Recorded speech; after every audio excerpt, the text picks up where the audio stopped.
Good morning, everybody. It is a Tuesday morning in Jacksonville, Florida. I am Dylan Denmark. That is Graham Marsh. And Graham, breaking news on the program: Billy Napier still head coach at the University of Florida. Um, we're all kind of expecting that Billy Napier is going to be the coach for this game, and then probably get the pink slip at the bye week. And I have no expectations that Billy Napier will be the head coach for the next home game, which is going to be UCF. It's going to be whatever it is, October 5th. I think it is October 3rd, October 5th, whatever that first Saturday is. It's already been speculation. Shane Matthews and others have already said that that Scott Strickland is not going to make the next hire. It's going to be the boosters, which Graham, I don't care who it is. If it's Scott Strickland, if it's Donald Trump and Kamala Harris combined, if we get Congress involved, it doesn't matter. If it's Lane Kiffin, you get Lane Kiffin. So the boosters have apparently collected enough money to get the buyout for Billy Napier, and they're apparently going to try to get Lane Kiffin to be the next head coach. That's basically the only new thing that's happened since the last time we spoke on Saturday. Yeah. What's interesting to me is that Florida is favored against Mississippi State because Mississippi State is that bad. I mean, look, man, Vegas has watched the Florida Gators this year, and they know that the Florida Gators are playing a road SEC game this weekend, and they picked them to win the game by a touchdown. Okay, so look, I get it that most of us, Dylan and myself included, we're not going to pretend something that we're not. We're not going to pretend to be Mississippi State experts here, right? It's not like we're breaking down the guard play of the Mississippi State Bulldogs on this podcast. But, man, they must stink. Was it Toledo, I believe, that rolled them last week? 41-17. Yeah, so there's clearly a reason for it. If the current version of the Florida Gators are favored by a touchdown to an SEC school at that SEC school's place, other than Vanderbilt, my goodness, it must be bad. Brother, I think Vanderbilt would beat this Gator team right now. Vanderbilt just lost to Georgia State. Also, they beat Virginia Tech week 1. They did. So, who knows? Anyways, that can throw a wrench in things because we kind of all agree that it's an if not when right now with Billy. But you and I have you have said this and I've agreed with you that the timeline that makes the most sense to get him fired is you go up to Starkville, you lose that game, you have a bye week afterwards to buy the interim coach another week to get the guys ready and whatnot for UCF. That's the timeline that makes the most sense to move on from Billy and kind of get whoever's going to be the placeholder for the rest of the season here and give them a little bit extra time to get prepared. But if they win the game, does that throw a bit of a wrench in things? Or does it matter? I don't think it matters. I don't know if it doesn't matter in the long run, obviously. They're firing him no matter what. At some point, he's going to get fired this year. At some point before the Georgia game, they're going to fire him, I believe. At latest, probably before that. Is he going to get fired after a win, though? I think that's the question that's determined based by the boosters. I mean, I don't think that Billy Napier can go back to a swamp and coach a game. I think that's pretty concrete, set in stone. I mean, like we've said before, when we were at the Miami game and all those fans left in the middle of the third quarter and the game was over, it wasn't about the game. It was, I think fans made the decision that they had given up on Billy Napier. And then you circle back to A&M. Okay, there's a little bit of hope. I might see this Lagway guy. I might see this true freshman. And that doesn't turn out. And nothing changed. Nothing was different. And you're playing on the road in Mississippi State, so, a couple of fans may travel to go to Starkville and whatnot. But looking at Mississippi State, Graham, Mississippi State had almost 400 yards of offense and not even 70 yards rushing against Toledo. So I don't really know what to make of them. I mean, obviously, they can muster up some yards. I mean, as did Florida against Samford. Obviously, Toledo is a lot better than Samford, but having Florida as a 6-point favorite is bizarre. Like, there's just nothing that this team does that they do where you can look at them and say, okay, they do this really well. I mean, I haven't seen any update on if Trey Wilson's going to be back this Saturday. There's a couple of injuries like Asa Turner. Not that he's been playing phenomenal, but good Lord, the backup safety that we had playing for him, number 12. DJ Douglas, bro. DJ Douglas might be the worst safety I've ever seen in a Gator uniform, man. I mean, that dude he faints. No disrespect, but that brother cannot play, dude. He can't play. And, I mean, clearly at the safety position, if it's not Asa Turner and Jordan Castell back there, then it may as well be you and me back there, dude. I mean, it was horrendous. DJ Douglas, look, a lot of guys played a bad game, and the state of the program and how everything's going is above the players at this point. But if we are going to break down certain things, I mean, come on, man. Come on, dude. Like, there are certain performances where it's just like, how is this guy on the team? Like, does this guy show up in practice? Does this guy, like, get coached during the week? Like, it's unbelievable. And I tweeted this out, and it picked up a decent amount of steam this past week. What does Austin Armstrong do? Like, on a day-to-day basis, what does he do? Like he woke up this morning, right? To presumably do things that involve coaching. Okay, Ron Roberts calls the defense. Ron Roberts is, I mean, when you just look at pictures of him, you can tell between Austin Armstrong and Ron Roberts that Ron Roberts is kind of the adult in the room right now defensively, which isn't saying much because they look terrible. But what is Austin Armstrong going to do today to make the Gators better? Forget Saturday. Like today is a Tuesday morning. He has the day today. He has an opportunity. Each day is an opportunity, right, Dylan? Yes.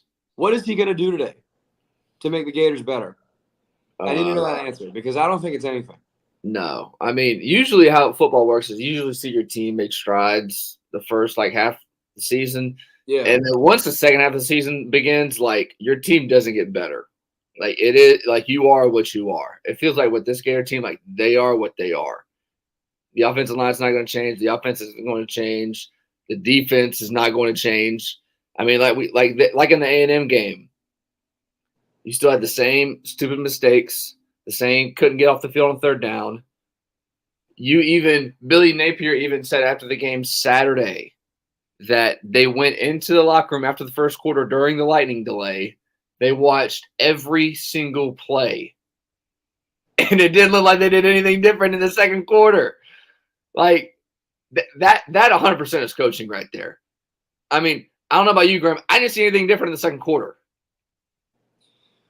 I didn't either, and a couple people have kind of broken this down a little bit, and I want to do the same thing because I think it's kind of interesting. Shannon Snell, the legend Shannon Snell, said it. I don't know what show he was on. He was on with David Soderquist, I believe. Talking about this, and I think he hit the nail on the head. He said, when you look back at this offseason, and Billy was saying, this team is going to be better than people think. Everybody's counting us out. It's kind of us against the world. Just wait till the season. We're better than you think we are. That means, and now they've played football and they're clearly not. That means one of two things.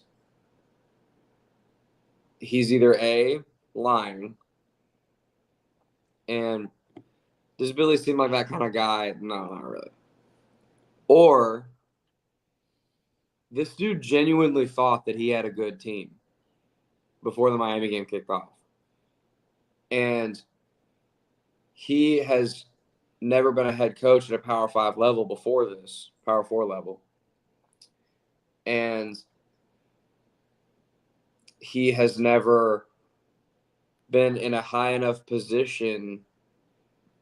He was the OC at Clemson for 1 year and then got fired? That's for a reason.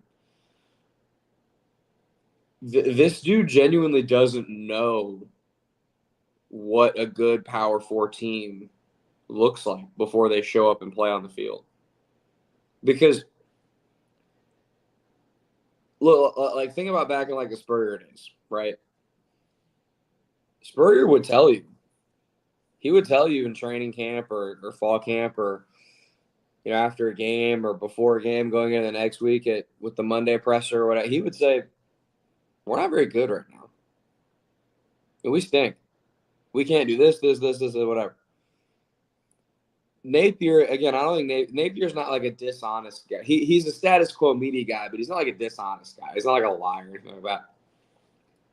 I think he genuinely just doesn't know what he's doing. He's in over his head, man. He's just in over his head right now. And he wouldn't be the first coach to be in over his head. He won't be the last. Everybody, a lot of people are saying on Twitter, he's a good guy. And it's true. He's a good man. I wish him nothing but success moving forward. I think he's going to go to some other group of 5 school or something and probably have them rolling and be a great coach. But it's just so clear that this guy just doesn't belong at this level as a head coach. I think and I read this in that little magazine that I read you after the Florida-Miami game. Somebody was an anonymous coach. I don't know who it was, if it was a coordinator, if it was a head coach from another team. Mm-hmm. And he mentioned that Billy Napier was too nice of a coach. And I think that's just ringing true. Like, not that you want to like embarrass somebody, but you never see him like, call somebody on a press conference. I don't know if fans listen to the pressers or read them. I mean, they're literally the same status quo every day. There's no traction. There's just nothing. It's just him saying a couple words, talking for 10, 15 minutes, not saying anything. I mean, the one thing that he said that was bizarre to me was last weekend after the game against A&M, and he goes, yeah, we wanted to play a 2-quarterback system regardless of the outcome. So, okay. So winning doesn't matter, essentially. So one guy was clearly better than the other, and you're just like, okay, it was almost a sense like he wanted to give a middle finger to the fan base because he heard everybody was saying about Lagway.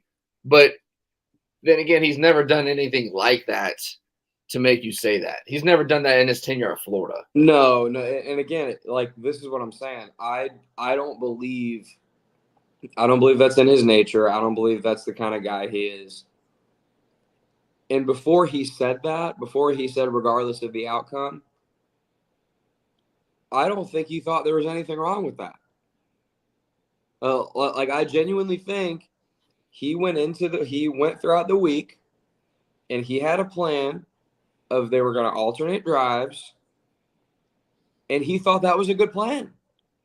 He thought that was a good idea to stick to the guns no matter what, back and forth,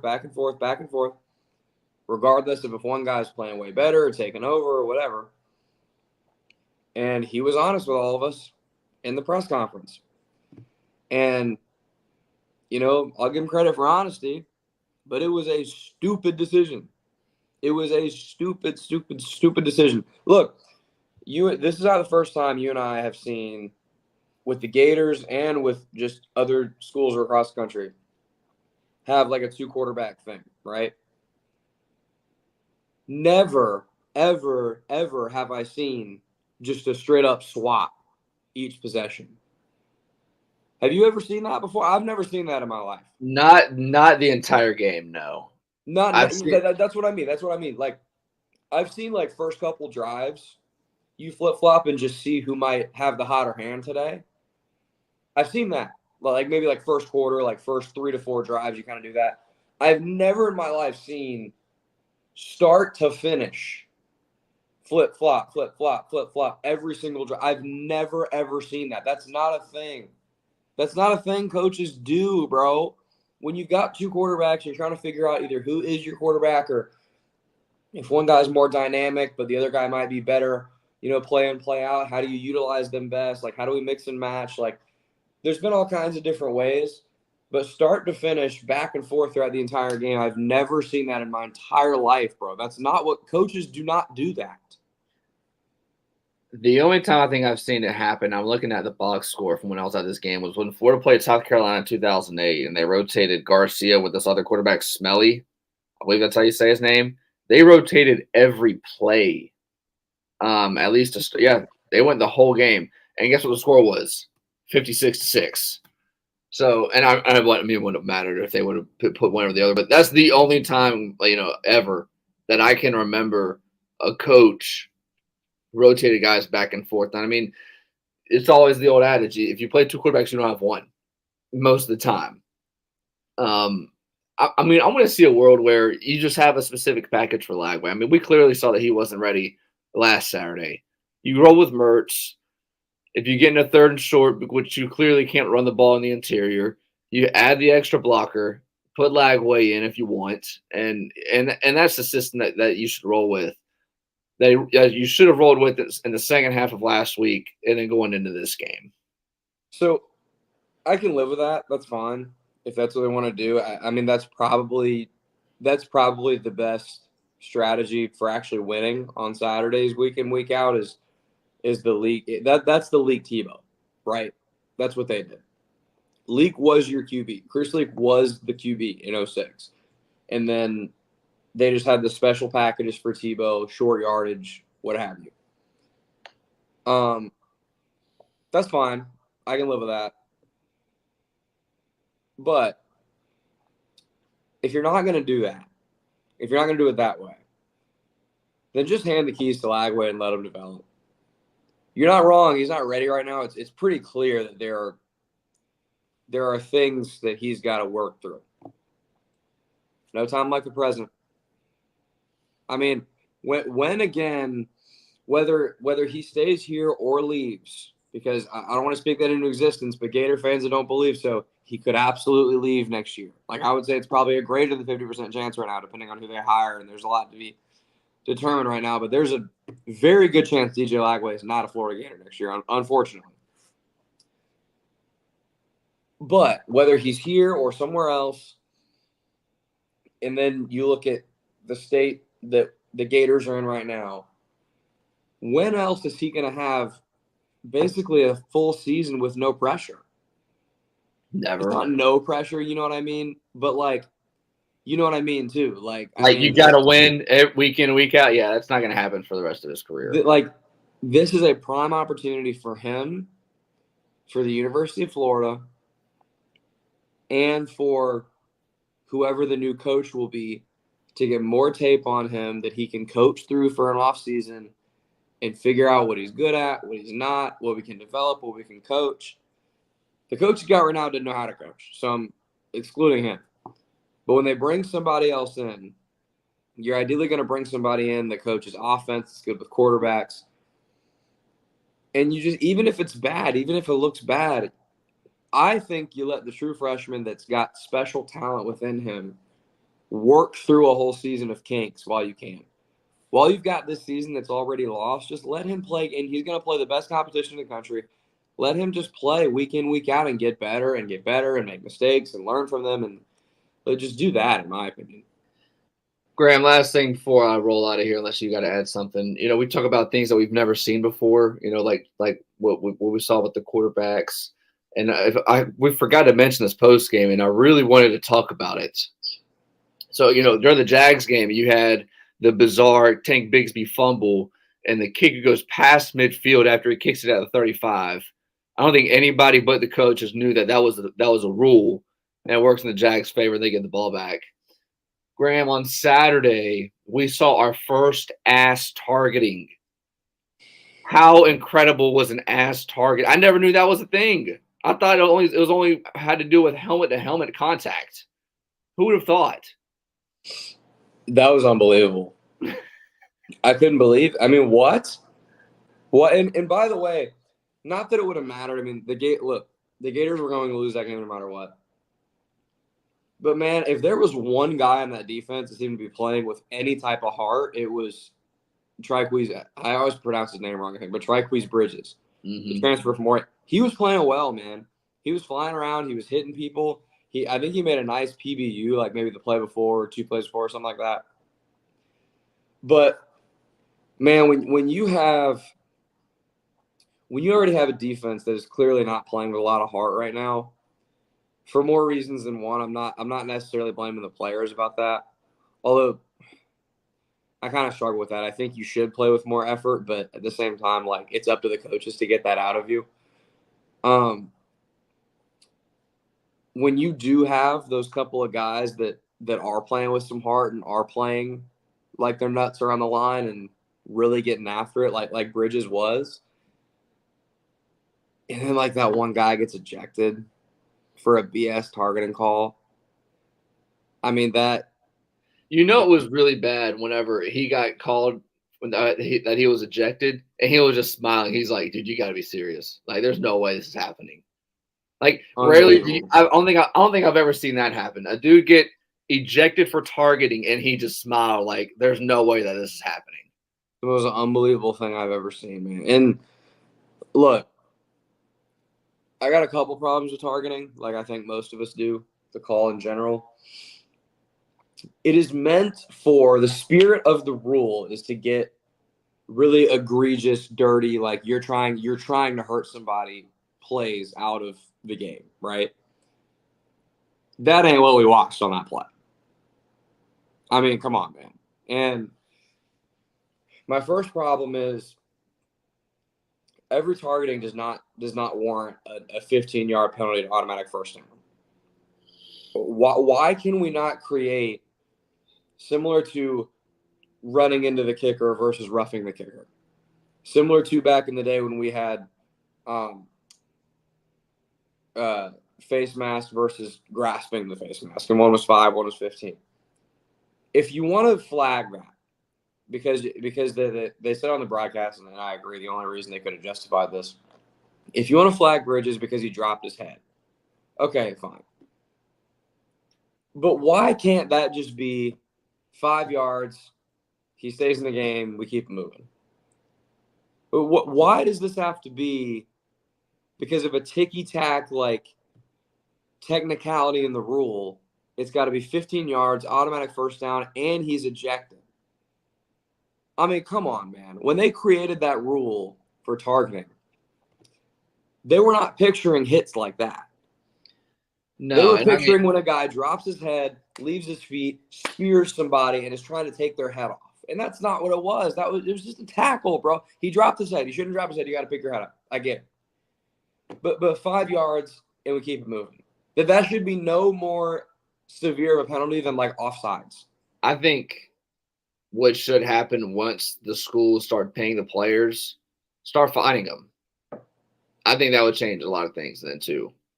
I think that's the next best thing other than what they have right now. Ejecting someone from a game isn't going to change anything. I mean, how many times have you seen somebody get called for targeting and then it happens right when they come back? Because it's football. When somebody is lower than you, you have to drop your head. Yes, there's levels to it, but you got to drop your head in order to hit somebody. Graham, I got to roll and get out of here in the next couple of minutes. Anything you want to say before we get out of here? Yes. About?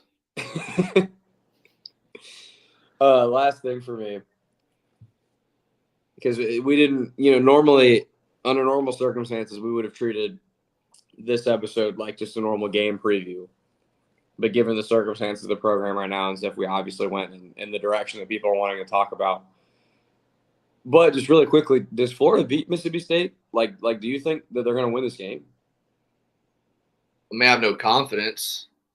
I mean, if there was no Vegas lines, I would say Florida has a shot, and that's it.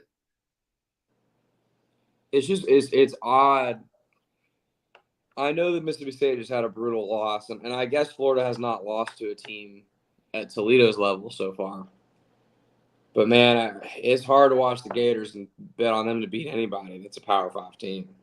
Yeah, if you're betting some serious money on the Gators, I don't know what. Either you're a degenerate. You're a like there's degenerates, and then there's ones that are way out there. You're way out there, or you know something that most people don't. Yeah. Doug in the comments said, first of all, is there any talk by the admin of firing him? First of all, any of the admin is going to fire him. It's the boosters. Secondly, admin or not, what they're going to come out and have a press conference and say that? No, they're not going to say that publicly. Like, if you're a Gator fan for more than 2 years, you've been through this before. It doesn't get said publicly. It's always behind the scenes, rumblings, stuff, and then eventually it will rear its head. Once it actually comes out, all the paperwork's finalized, everything's done. It'll all come out at once. Billy Napier and Florida agree to mutually part ways or whatever. We all know how this works. I think you disagree with me from what was said a minute ago. I think if they do win this game, that throws a bit of a wrench in the timeline. Again, don't hear me. I'm not saying that this means Billy Napier will be the coach long term. But I think if he loses, particularly if he loses in embarrassing fashion again, then it makes the process and the decision and everything very easy. And it makes the timeline very easy to get him out after the game, literally probably that night or that Sunday morning or whatever. Next morning, yeah. Yeah. And now we've got a pretty not seamless timeline, but as an easy as possible timeline to promote the interim. It's probably going to be Enos, I think, is what I think might be the rumblings here. Maybe it's Ron Roberts. Who knows? I don't think they're going to bring in somebody from the outside right now. I think that's just kind of too hard. No. Yeah. Who knows? Who really cares, to be honest? He's just a placeholder the rest of the season. They'll put that guy in, give him a full 2 weeks with the bye week to get ready for UCF, and then we roll from there. But if they win, I think that makes things weird. Yeah, I don't think he coaches another game in the Swamp. So by default, this is going to be his last game. I think I said that after the game. I still stand by that today. The only other coach I can remember that's been fired, I might be wrong here, but Dylan and I were not alive before the Spurrier days, so apologies if I'm missing somebody from the 70s or something. But in our lifetime with coaches, the only guy I can remember that got fired after a win was Zook, but that was Florida State. Well, I guess he had been fired the week before, but that was maybe a weird situation, but that was 20 years ago. Everybody else was after like another devastating loss, right? With McElwain, it was after they lost by 1 million to Georgia. With Dan, it was after that Missouri. Remember they lost that Missouri game on the 2-point conversion. Yep, overtime, I think it was. Yeah. So game, one of the two.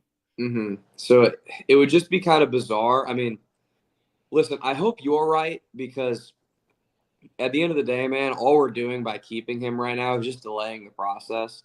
Again, not that it really matters. We're going to be kind of in this limbo until the end of the season, where we can really aggressively attack who they're trying to hire and really kind of reset this thing and go. But I think in terms of morale, in terms of the fan base, in terms of all of that, you're just continuing the negative vibes until you get rid of them.